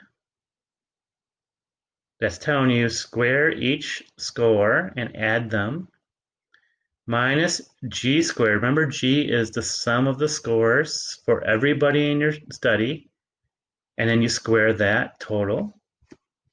And then capital N divided by capital N. Capital N is the total number of people. So let's just take the numbers that we have here. So remember that we squared each score. So in the parentheses, I put the square of each score. 7 times 7 is 49. So those are there. I said it'd be very useful to add these together and get the sum of x squared for each group. Take the parentheses scores, add them for each group. They're down here. So guess what? The sum of x squared is going to be 31 because we added, whoops, I'm sorry. We've added these, it was 31. We added these, it's 58. We've added these in parentheses, it's 135. So sum of x squared is going to be 31 plus 58 plus 135. So sum of x squared is 31 plus 58 plus 135. It's from that little chart we just did. That will be 224. Okay, now we have to do the g. Remember, g is all the scores added together. Guess what? We could add all of these scores, and there's what, 15 scores here? Yep. But we've already added the groups. So we have t. So we've added these, it's 11. We've added these, it's 16. We've added these, it's 25. So g would be 11 plus 16 plus 25. 11 plus 16 plus 25, that equals 52. Remember, we have to square it. It says g squared.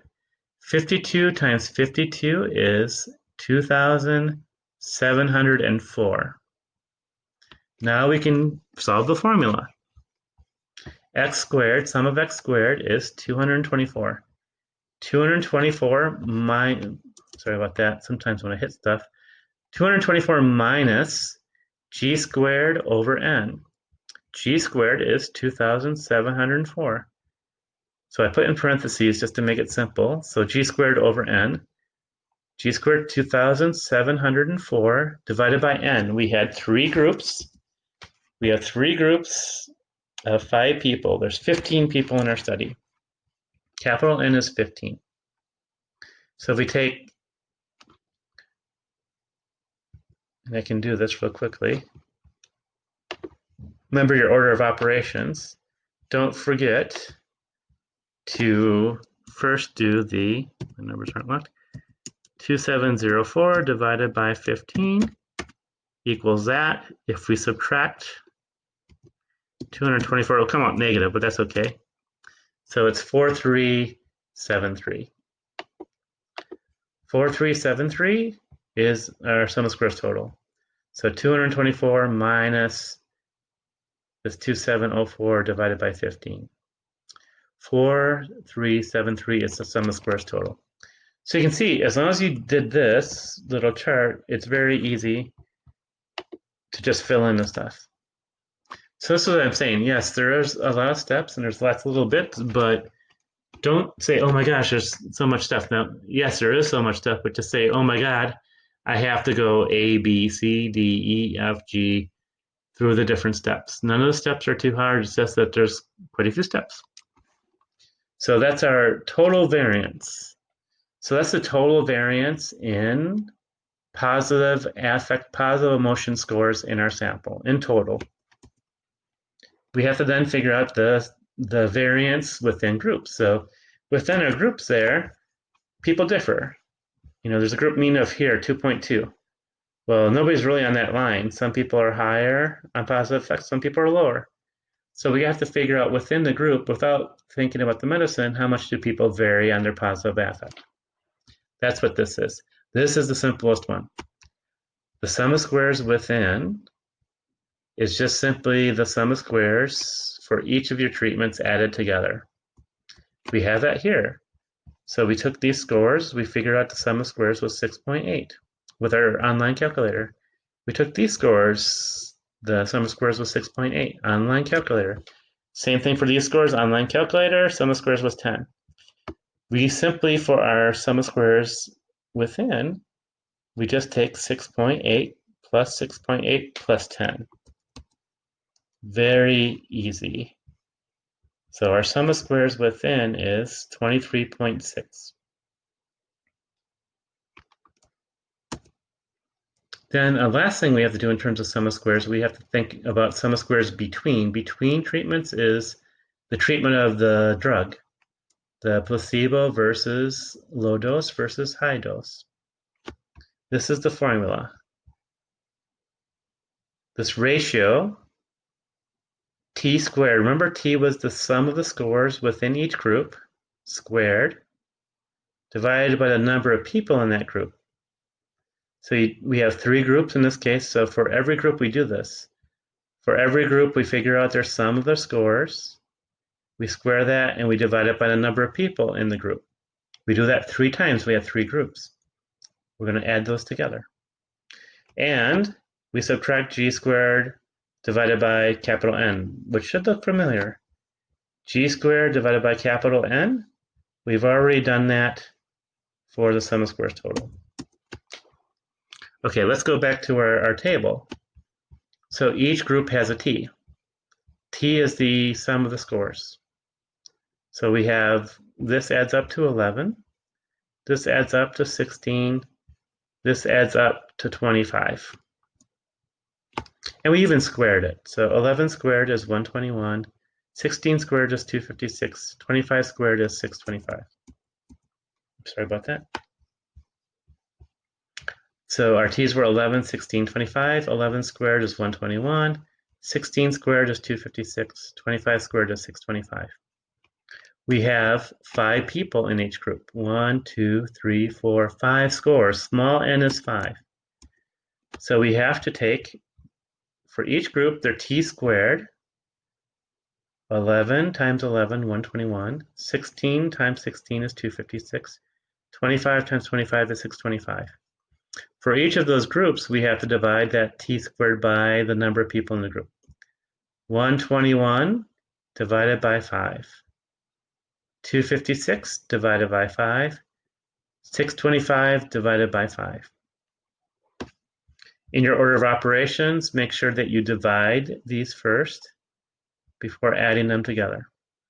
And then voila, our g squared, which we already did, g squared divided by capital N is, our g squared was 2704.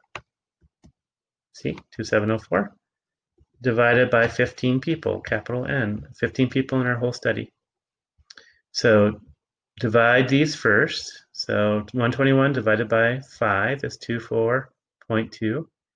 256 divided by 5 is 51.2. 625 divided by 5 is 125. So we're going to add those together and then subtract this ratio. 2704 divided by 15 is 180.275. So I feel like I should calculate this. So 24.2 plus 51.2 plus 125 equals 200.4. Subtract 180.27. 20.13. 20.13 is our sum of squares between. So again, this is not really difficult because I'm not asking you to memorize the formula. It's just plugging the numbers in from this little table. Plug the numbers from the table. It's very simple.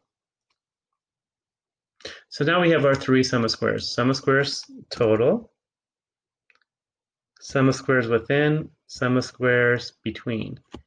We can double check, and I strongly recommend double checking. Sum of squares between plus sum of squares within equals sum of squares total. Now our next step is to find the degrees of freedom. We need the degrees of freedom because we need an average. So we need the average variance. So let's go ahead and do that. So total, degrees of freedom total. Remember, it's everybody in your study minus 1. We had 15 people. We had 3 groups of 5 people, 15 people, 15 minus 1, 14 degrees of freedom in total. Our degrees of freedom between, I kind of like to do this one because it's really easy. The degrees of freedom between, so how many groups do we have? Minus 1. We have 3 drug groups, placebo, low and high dose. 3 minus 1 is 2. 14 minus 2 is 12. If you want to do the within, that way you can. Or you can do n minus k. N is the number of people. We have 15 people in our study. We have 3 conditions, 3 drug groups. 15 minus 3 is 12. So between plus within equals total. And then our next step is now we have the sum of squares. We have the degrees of freedom. Now we need the average variance for between and average variance for within, which is called mean square. Mean is an average. So mean squares between is simply taking the sum of squares between divided by the divided by the degrees of freedom between. Sum of squares, degrees of freedom. Sum of squares between, sum of squares between divided by degrees of freedom between. Sum of squares between divided by degrees of freedom between. Mean square equals this, 10.07. Let me round up. We also need the mean squares, the average variance for within. So take the sum of squares within that we calculated just before, divide it by the degrees of freedom within.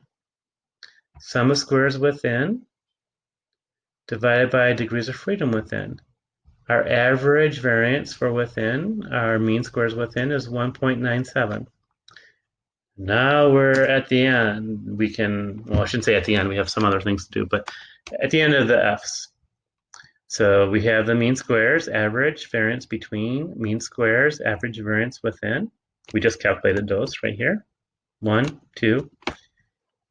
Remember, between is on top because that is our IV that we were curious about the effect of it. So our conditions between is in this case the drug dosage. Mean squares between divided by mean squares within. Our F is 5.11. So just like before, we need a critical value. There's only a slight difference here. We have now 2 degrees of freedom. We have a degrees of freedom for between, degrees of freedom within.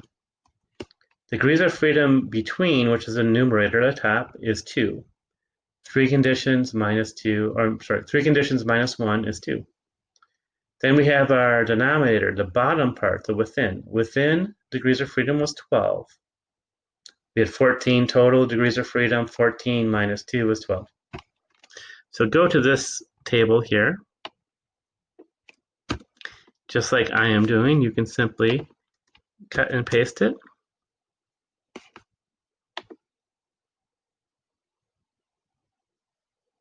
Just looking at the news. Simply cut and paste it. This might be a bit confusing. If you click the link, it will go to the alpha 0.05. That's what we're using as an alpha. If for some reason you try to go up and down in this table, on the right-hand side, you're going to get confused because you're going to have different alphas. I have the link for 0.05 alpha. So remember, we have a between. Our between degrees of freedom is 2. It's right here. Between degrees of freedom are the columns. And then we had 12 degrees of freedom within. So denominator. Degrees of freedom numerator are columns. Degrees of freedom denominator are rows. Between are columns, within are rows. So simply what you do is you go to, we have 2 degrees of freedom between on top in the numerator, and we go down to 12. 12 degrees of freedom for the denominator within. It's this number. The number, maybe I'll expand it a little bit, is 3.8853. That is our critical, that is our critical degrees of, our critical value for our F is, and I rounded up, 3.88. Just like with our T, if what we calculated is greater than the number on the table, we reject the HO. So our F that we calculate is 5.11. The critical value from the table is 3.88. We got a bigger difference, a bigger variance between our groups, our drug groups, than we needed compared to the within to say that there's something going on. So we reject the HO, something's going on. Was it telling us? It says that there's some difference between the groups. We don't know what the difference is, we just know there's some difference. So remember, with the ANOVA, we have 2 steps. We have the overall. The overall tells us whether there's some difference between the groups. relative to differences within groups. Is that a big ratio? Is that a big difference? If our F is significant, and this one is, we reject the HO, we can do post-hocs. I am not going to make you do post-hocs by hand. Why? Because you don't learn a lot of conceptual stuff by doing it, and they can be big pains in the ass. So I'm not going to make you do them. We're only going to do them with SPSS. So in SPSS, I will show you how to do that, and that will be next week. So our SPSS labs for the one-way ANOVAs will be next week. And then we also need effect size. So there will be an effect size for ANOVA. This is pretty easy conceptually. It's just like an R squared. Remember R squared for our t-test was an effect size measure, and R squared was just literally the percent of variance that was directly related to the IV. It's the same thing here. It's just that we call it eta square. Eta is this little thing that looks like an N, but not really. It's called eta square. You can just write out eta squared, and I'd be okay with that. And so this is really simple because remember that we found out how much variance was in the DV, in this case positive effect, that was due to the drugs. How much variance was there because of the drug groups, the between groups? We calculated that already. Sum of squares between. We also did sum of squares total. How much variance was there in positive affect in general? So this is our eta squared. How much differences in positive effect were related to the drug compared to how much variance there was in total? That is the percent of variance in positive affect in total that was explained by our drugs, the between groups, the IV. We just plug it in.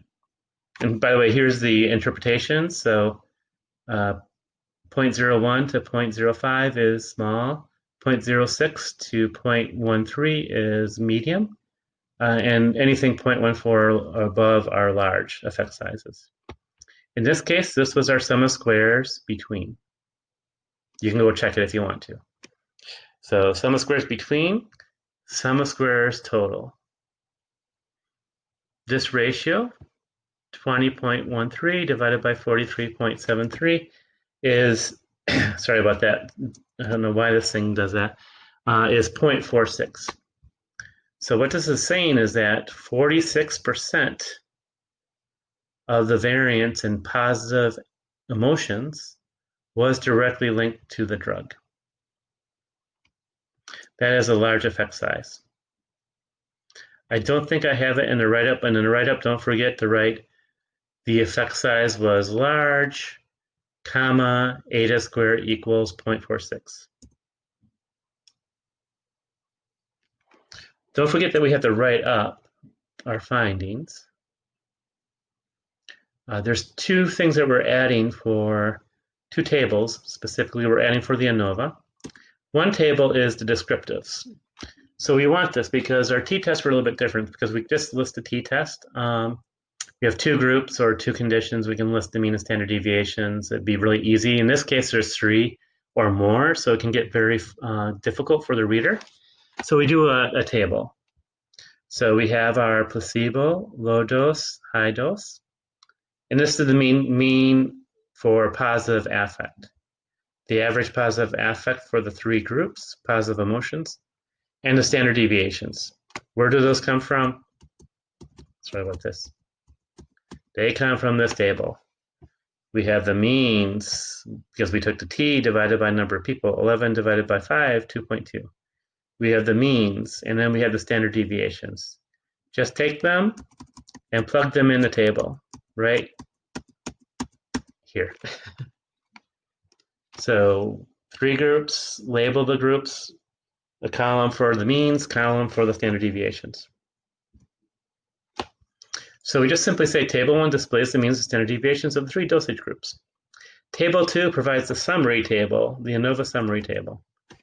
So remember, our ANOVA summary table, we say what the source is. This is model, you can say between, model between treatment. Yeah, any of these words are fine. Within, residual, error, any of those words are fine, and total. So remember our steps. We calculate the sum of squares. So we get the sum of squares between, sum of squares within, sum of squares total. This plus this equals this. Degrees of freedom we calculated.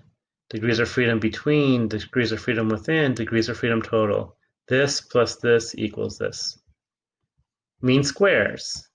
Sum of squares divided by degrees of freedom equals the mean squares. Sum of squares divided by degrees of freedom equals the mean squares. Mean square between divided by mean squares within equals the total F. Let me double check what ours was. We got 511. It's just a different rounding. I took this from another textbook, so this is a different rounding. Don't have a conniption over 1/100th of a point. They're the same thing, so don't worry about that. What's this little star? The star says that it's significant at the 0.05. 0.05 was our alpha level. It's just saying that this F is significant at the 0.05 level. So if you have a significant F, put a star here. If it's not significant, leave it alone. Just have the number, no star. So table 2, summary table. And then we say what's going on. So drug dosage, our IV, drug dosage did affect positive emotions. We have an F. We have 2 degrees of freedom between. That's the top of the F. Degrees of freedom within, that's the bottom part of the F. Between, within, in commas, or I'm sorry, in parentheses, comma in between, equals, this is our F that we calculated, comma, P is less than 0.05. It was significant. We've rejected the HO, so our probability of making a type 1 error is less than 5%. The effect size was large. I guess I do have it here. The effect size was large. Eta squared equals 0.46. So 46% of the variance in positive emotions was directly linked to the drug dosage. Post-hocs are needed to determine which groups are significantly different. So we want to acknowledge that we should do post-hocs, but we're not calculating by hand. But what I say here is that just do a quick little look here. If I look at this, it looks like the high dosage has the highest positive affect.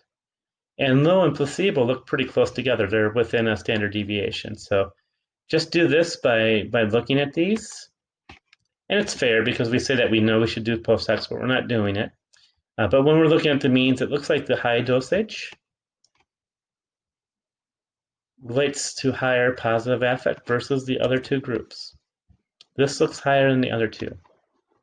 So again, none of these parts are hard. It's just that there's extra parts where we need a table for our means and standard deviations. We need a summary table for the ANOVA, but these aren't hard. It's just a little bit more work.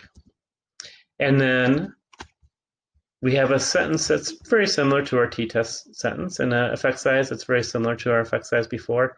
But then we have to add this thing about, well, if it's significant, what groups differ? And here we gotta say, we know we should do post-hocs, but we're not doing it. But if we just kind of look at the means, this is what's going on. Give me a second, I'm gonna get a little bit of a drink.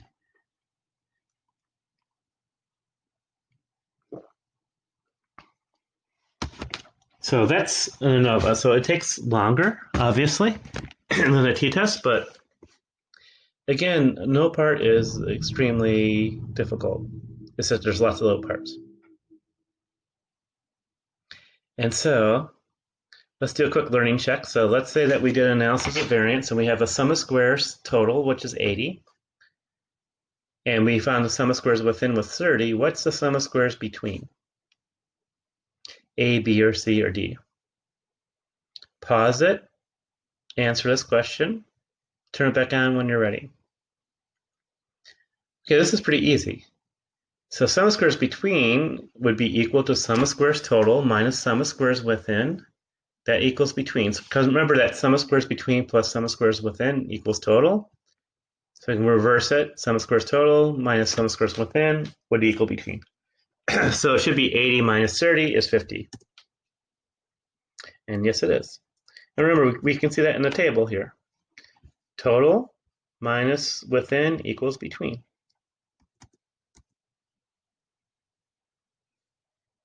We talked about this already. I think the problem talks about this, right? We talked about this already. We need to do post-hocs. We will see post-hocs in the SPSS labs that we're going to have next week. We are not doing them by hand because they are little pains in the butts. And I think you don't really learn much doing them. So we'll do them with SPSS. And again, what we do with, basically what this is saying conceptually is with the post-hocs, you're actually dividing up the alpha. So we are protected by the F from making a type 1 error. But there's a ton of different post-hocs. There's at least 20 that I know of, at least 20 or 30 that the SPSS can spit out. So they're all a little bit different, but they're all similar in the sense that they do some correction. So the simplest way it does it, let's say that we have a 5% alpha that we want. A simple way of doing it is that some simple procedures, they just simply take, let's say you have 3 comparisons. You have red versus blue, red versus green, green versus blue, 3 comparisons. So you run essentially a t-test for each of those comparisons, but you don't use the alpha 0.05 for each. What you do is 0.05 divided by 3. And I'm pretty tired and I can't do that in my head. And so I'm just going to do it here. 0.05 divided by 3. So they would end up using this alpha. For each of those 3 tests, they would use an alpha of 0.017. So they're just basically distributing the type 1 error across the different tests that you're doing, the different post-hocs. That's what this stuff is saying. Another test here, post-hoc tests are needed to decide whether in terms of the analysis of variance, if we reject or fail to reject the HO. And then if we have a write-up that says that the F, this and this equals this, P is less than 0.05, we conclude that there's 30 participants in the study. True, false for the first one, answer, pause. True, false for the second one, answer, pause, pause. If you are ready, unpause it. I don't know what it, press play, unpause. First one is false. We don't care about post-hocs in terms of the overall ANOVA. The overall ANOVA is overall. It doesn't compare different groups. So we only need the post-hocs if we reject the HO. If we fail to reject the HO, we don't do post-hocs. Second one is true because this is degrees of freedom between, degrees of freedom within. 2 plus 27 is 29. So we have 29 degrees of freedom overall, total. The degrees of freedom total is the number of people in your whole study minus 1. So if we have 29 degrees of freedom in total, add 1, that means there's 30 people in our study. So let's quickly do these assumptions. This is the last part of the conceptual stuff, last part of the lecture, and then we have a problem that we're going to be doing together. And so the assumptions are that it says the observations within each sample must be independent. That's true also for our independent t-test. Our independent t-test, our assumption was that we had 2 populations that we're sampling from. So let's say that we have a red group and a green group in a t-test. Our assumptions is that those things are independent. Our red group is pure, our green group is pure. Same thing for this one. So it's just saying that there's nothing varying between your groups except for the color. This is really more of a method assumption in some ways. It's a statistical assumption, but what it's saying is that the only thing that's differing between your groups are the IV levels.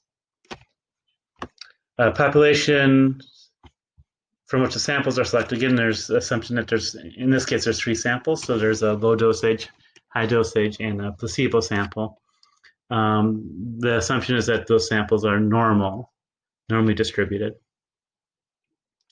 A big one is number 3. They should have equal variances across the groups. It says samples here because or populations, because they're assuming that there's 3 populations. There's a low dose, high dose, and placebo population, and we took samples of that population. This is called homogeneity of variance between groups. So the variance between, the variance variance in the DV, the variance in positive affect for the low dose should be about the same as that for the high dose and should be about the same as placebo. We're not going to test this by hand. And in SPSS, we're going to sort of make reference to it a little bit, but let's just look at this. So we have standard deviation. So if we have standard deviation for the high group, we have the standard deviation for the low, standard deviation for placebo. This assumption is not saying they're exactly the same thing. It's just saying that they're roughly equal. Basically, I think that the difference has to be more than 3 times. These variances, these standard deviations, are very close to each other. So here we have homogeneity of variance. The variance, the standard deviation in each of these groups is pretty close to each other. So we've met that assumption here. The problem is if they're different by more than 3 times. So we had like a 1.3. So if we had something that was around 4, then we start getting worried and we have to make adjustments in our F-test. Sorry about this. So that's what that's saying, is this basically there's the same amount of variance within each of the groups. So the standard deviation is about the same. And this is, again, we'll talk a little bit more about this with SPSS, but if we violate this assumption, we have to make an adjustment in SPSS. We'll do that next week. Okay, let's do a sample problem. And I'm kind of curious if my recording thing is keeping track of time or not, because it's like quite a long lecture, but let's continue. So go ahead and do the sample problem first, and then I'll review it in this lecture. So go ahead and go to Canvas, look for a file that says ANOVA problem release. You should see, I'm going to take this off, you should see this. So here's the problem. So go ahead and read through this problem. I'm going to talk about it a little bit quickly here. So this professor believes that students learn more effectively with constant sound as opposed to unpredictable or no sound at all. She takes 24 students, divides them into 3 groups of 8. They read a passage of text while they're in their condition. So one group, they get a constant noise. The other group, the second group, the noise changes. In the third group, there's no sound at all. So the students study this text for 30 minutes with the sound, depending on their group. And after studying with the sound condition, each of the students takes a multiple choice test on the passage, on the material. So you're supposed to conduct a one-way ANOVA to see if these groups differ. So remember, 1 through 10, I should say 1, there could be zeros, but there's no zeros in this case. So scores on a 10-point multiple choice test. These are the scores of people in the constant noise group. Remember, there's 8 people, correct? Yeah, 8 people in that group. There's 8 people in the random noise group. These are their scores, 1 to 10, 10 being good, the best, 1 being not so good, and then the no noise condition. These are the test scores for that group. So go ahead and take these data and do a one-way ANOVA. Pause this lecture while you solve this ANOVA problem. Once you've solved the problem, then you can restart this lecture. And I'm going to go through the solution to this. Okay, you should not be listening to this unless you've solved the problem yourself. Okay, so I did the table I did before. It's just shaped a little bit differently. So here's the data. So we have the constant group with their scores. We have the random group with their scores. And we have the no noise group with their scores. So I set up this worksheet as the first step. So I want to square each of the scores. So 7 times 7 is 49. 4 times 4 is 16. So I squared all the scores for this group. I'm going to do the same for this group. Random. 5 times 5 is 25. 5 times 5 is 25. 3 times 3 is 9, etc. These are just squares. No noise. Here's their raw scores, their original scores. I'm going to square each of those. 2 times 2 is 4. 4 times 4 is 16. 7 times 7 is 49. So here's the squares. I'm going to add up the original scores for each group, constant. Add up these scores, it should be 48. That's the t. T is those scores added together for the group. Random. These are the original scores. I'm going to add them together. There's a t there for the random group. No noise. I'm going to add these scores together. It adds to 27. That's the t for the random group. I'm also going to add the squared scores. I'm sorry, the squared scores. So this is the squared scores for the constant group. I'm going to add that. So that's the sum of the squared scores. Right here, 322. I'm going to take the random group. I'm going to take their squared scores. I'm going to add it together. It's 148 is the sum of the squared scores. I'm going to take the no noise.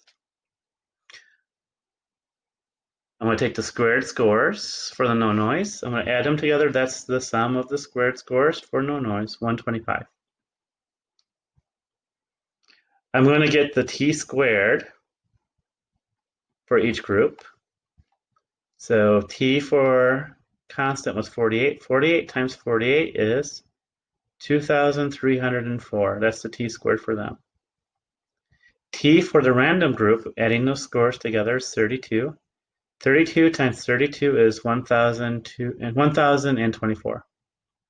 I'm going to do the same for the no noise. I have the t. I've added those scores. It's 27. 27 times 27 is 729. I'm going to get my mean. Have my t, 48. 48 divided by 8 is 6. So the mean score for constant is 6. Same thing for random. 32, that's the t. That's the sum of their scores here. 32 divided by 8 is 4. That's the mean score for random. I'm going to look at the t for no noise. Adding those together is here, t. 27 divided by 8 is 3.375. That's their average score. I'm using the sum of squares calculator that I showed you earlier. I find the sum of squares as 34. Find the sum of squares for random as 20. And the sum of squares 3.3 or 33.88 for the no noise. I'm going to double check the calculator I have because I have a little bit of paranoia. But again, you can see this URL. I'll kind of highlight it. Oops, sorry about that. And so I'm going to put these in and I'm going to double check it. So here I'm going to use this one. So we have 7468. So this one, I think you have to do this, 7, 4, 6, 8. I have 4 more scores. So it looks like 6629. 6629, and it should come out to on the bottom I have 34 here. And sum of squares is 34. So that's how you do it with that calculator. You simply take those numbers, you put it into the calculator one at a time, and it gives you the sum of squares right here, as long as you do the calculate part. If you're wondering how to get that, I showed you the thing here, but if you put sum of squares calculator, and this is Bing. I don't really support Bing because I like to censor things. But sum of squares calculator, if you put it into Bing, it's the first hit.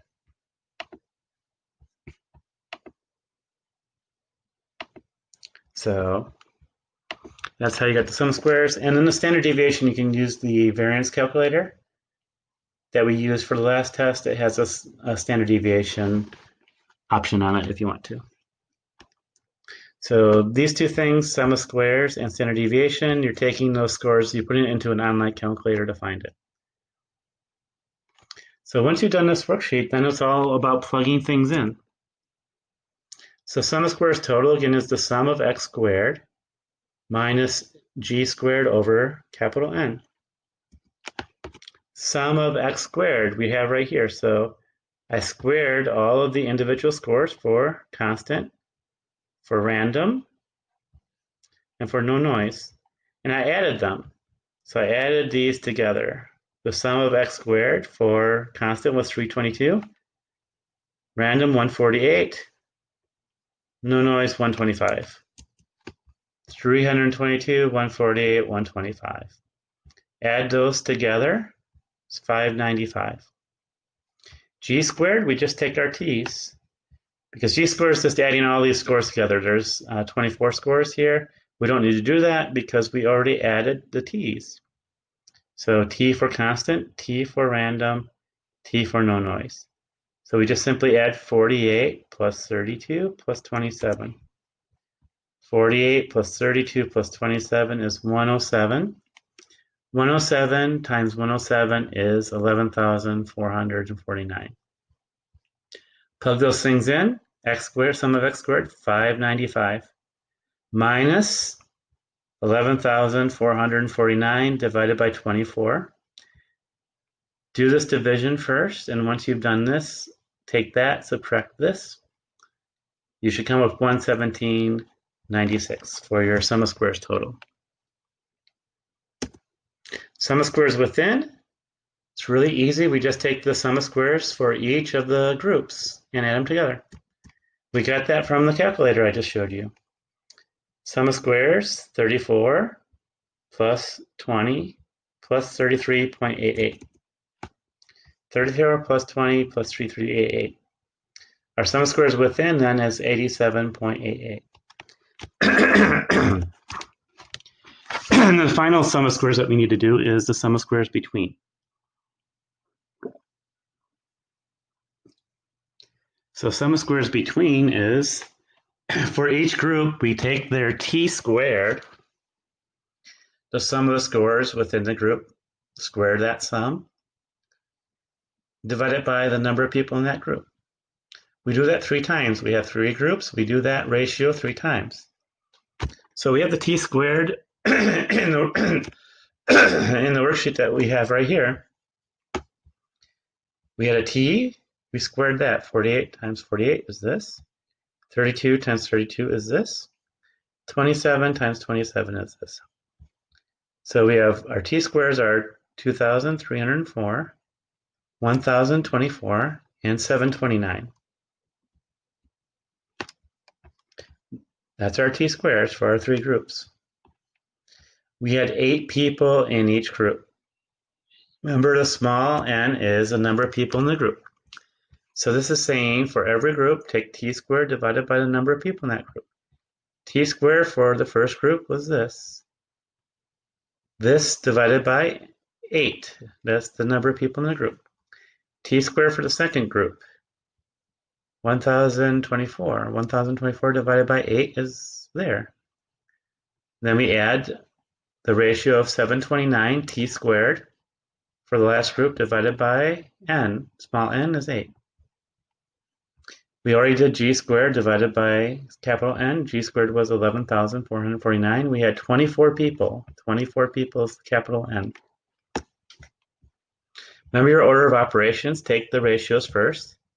2,304 divided by 8 is 288. 1,024 divided by 8 is 128. 729 divided by 8 is 91.12. 11,449 divided by 24 is 477.04. Why are these things in parentheses? Because this is this part. So for every group, take this divided by this divided by this, and then add it. So 288 plus 128 plus 91.12 has to come first. Add those three together, it's 507.13. Minus 47704, g squared divided by capital N. Our between treatments sum of squares is 30.08. So we did the first part. We found the sum of squares total, sum of squares within, and sum of squares between. The next part is to figure out the degrees of freedom. Oh, by the way, yeah, do the double check. So sum of squares between plus sum of squares within should equal sum of squares total. Degrees of freedom. So degrees of freedom, we need total, within, and between. Total is really easy. It's the total number of people in your study minus 1. We had 24 people in total. 24 minus 1 is 23. I like to think about between next because it's really easy. It's the number of conditions minus 1. We had 3 conditions. 3 sound conditions minus 1. Degrees of freedom between is 2. We could think about the within as 23 minus 2 is 21, or we could definitely calculate it this way. Total number of people, 24, divided by number of conditions, 3, 21. That works also. And again, total minus within equals between, or between plus within equals total. 2 plus 21 is 23. It's always good to do those double checks because it tells us that we didn't make any sort of silly calculation errors. So now we have the sum of squares, and we have degrees of freedom. So we have our next step. We find the average variance for between, average variance for within. Mean squares, average variance, mean squares between, mean squares within. Don't need to do the mean squares total. We don't use that for the F, so we don't do it. We don't bother. Mean squares, average variance between is sum of squares between divided by degrees of freedom between. Sum of squares between divided by degrees of freedom between. Mean squares is 15.04. Same thing, we want the average variance for within. So mean square within is sum of squares within divided by degrees of freedom within. Sum of squares within divided by degrees of freedom within. Mean squares within is this number. Now we're at our F. Our F is mean squares, average variance between, divided by mean squares, average variance within. So mean squares between divided by mean squares within. This is our F. Our F is 3.59. We have to look at our table. Remember that our degrees of freedom for our between is 2, 3 sound conditions minus 1. And then our denominator is 21. I have to fix that. I have to repost that too. So our degrees of freedom within is 21. I think the value is right there. It's just that I messed this up. This is 21.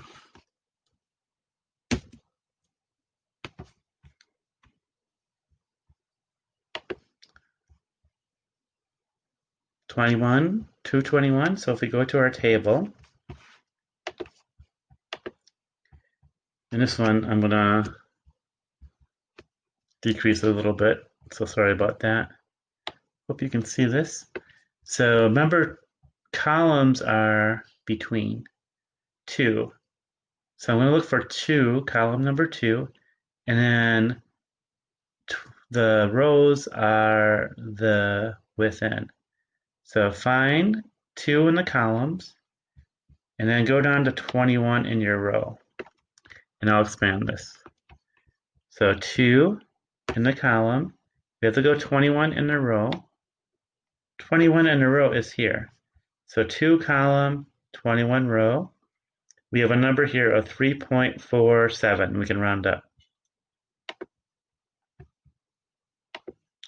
So remember that we got a 3.59 that we calculated. The number that we calculated is greater than the one in the table, so we reject the HO. And what that means is that there's some difference between our sum groups. We don't know what those differences are, we just know there's some difference. Remember the post-hocs, we aren't doing by hand, we're only doing that by SPSS, so we're not going to calculate those. But we are going to calculate the effect size. The effect size is eta squared. It's very simple. Again, eta squared is the percent of variance in the dependent variable, the test scores in this case, directly linked to the sum condition. So how do we do that? Well, we know that sum of squares total, those are the differences in the test scores. That's the total differences. To get the percent that's due to sound is just you take the sum of squares between on top. Between is the between your sound groups, the effect of the IV. So you take the sum of squares between divided by sum of squares total, sum of squares between, sum of squares total. We know that 26% of the variance in test scores was directly linked to the sound condition.